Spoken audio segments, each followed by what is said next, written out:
What is up, everyone? Welcome back to Stay Hot. I'm Bladen Kirk, and today I want to talk about my Dark Horse NFL Awards candidates for this upcoming NFL season. Some of you may remember last year I posted on Twitter my way too early Dark Horse NFL Awards. I had MVP Jalen Hurts, Offensive Player of the Year Nick Chubb, Defensive Player of the Year Joey Bosa, Offensive Rookie of the Year Alec Pierce, and Defensive Rookie of the Year Nakobe Dean. Now last year I also did Coach of the Year and Comeback Player of the Year, but I feel like those awards aren't really measured the same way, so I'm just going to focus on the first main five. So let's hop right in. I'm going to try and stay as true to the nature of Dark Horse Awards as I possibly can, and I'm going to start with Offensive Rookie of the Year, giving that award to Quentin Johnston. The Chargers really needed to add a new element to their offense this offseason, whether that be in the draft or in free agency. Mike Williams is a great deep threat for you. Keenan Allen is a great route runner, but doesn't really offer much athleticism at this point in his career.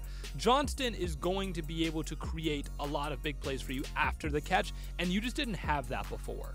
That's not even to mention, you had a point in the season last year where Mike Williams and Keenan Allen were both hurt, and you were stuck with Josh Palmer and DeAndre Carter as your wide receivers. And of course, as we all know, if anyone can get the ball to Quentin Johnston on time and on target, it's Justin Herbert. Moving on to Defensive Rookie of the Year. Now, recently I've become very infatuated with the Washington Commanders defense, so I'm going with Emmanuel Forbes. Now, I think first of all, I just really love the position that Forbes is going to be in, where he's going to be able to act as this kind of pick and hopefully pick six specialist, just like he was in college. Because I think you look at the defensive line, I think it's amazing. It's a top 3 unit in the NFL in my eyes. Quarterbacks just aren't going to have time to throw the football.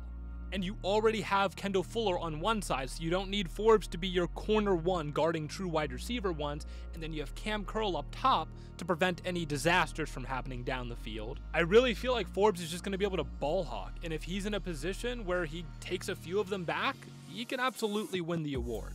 Now we're moving on to Offensive Player of the Year, and when I started looking at guys for this award, I noticed that like most of the guys on high odds to win Offensive Player of the Year are wide receivers. So it's like, okay, maybe I take a look at some tight ends, maybe some running backs, and we'll try and find a diamond in the rough here.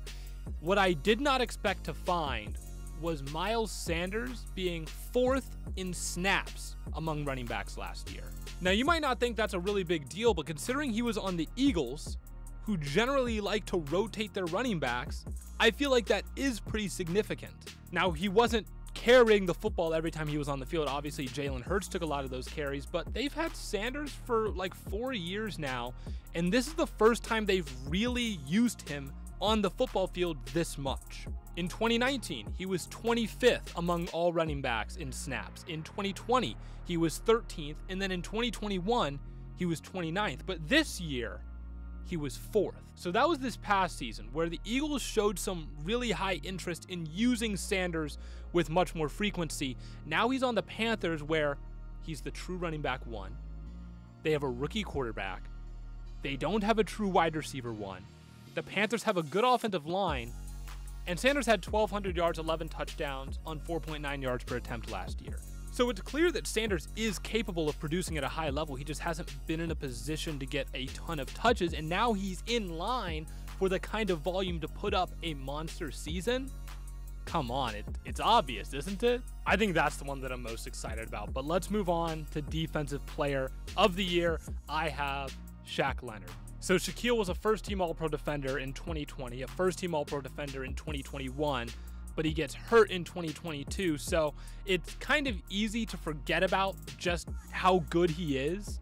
But Leonard's one of the best linebackers in the NFL, I think up there with Matt Milano and Fred Warner. And I think once he's back, it'll be obvious because he generates opportunities for turnovers at a rate higher than like any defensive player in the NFL right now. And not only is it his own skill set that's great, that's going to help him produce at this level, but also he's playing behind a pretty strong defensive line with Grover Stewart and DeForest Buckner. I don't think it's really going to be hard for him to return to form, and if he can be an all-pro level player again, I don't see why it's unreasonable that he could take that next step and be a Defensive Player of the Year level player. But last, and certainly not least, my Dark Horse MVP, and I've talked about this on the podcast, and I don't really think I'm going to change my mind on it, is Christian McCaffrey. And part of picking McCaffrey is I do think he's the only non-quarterback that could actually win the award.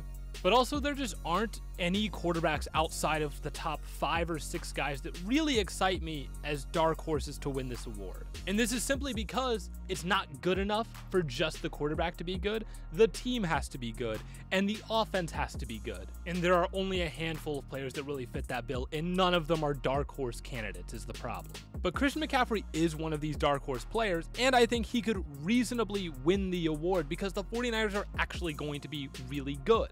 And normally when you have a team that is expected to be as good as the 49ers are, their quarterback is typically in the running for the MVP. But because the 49ers are likely to have multiple quarterbacks starting and have some turmoil at that position, it could very easily go to McCaffrey. We know that McCaffrey is so much more than a typical running back because he's not just a great runner, but he's also a really, really strong receiver, and he can line up and run real receiver routes. If we get a season similar to, and really if we get a season better than 2019, because we're going to need numbers similar to that of like LaDainian Tomlinson in like 06.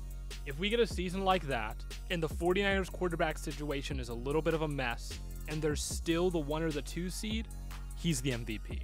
And I think even with Elijah Mitchell back, even with Debo, Ayuk, George Kittle, I think McCaffrey is the pure force that would lead that offense if they had quarterback troubles again. But those are my dark horse awards candidates for this upcoming season. We'll see how I do come NFL honors time, but let me know in the comments who you have as your dark horse candidates. And until next time, thank you all for tuning in. I'll catch you on the flippity flop.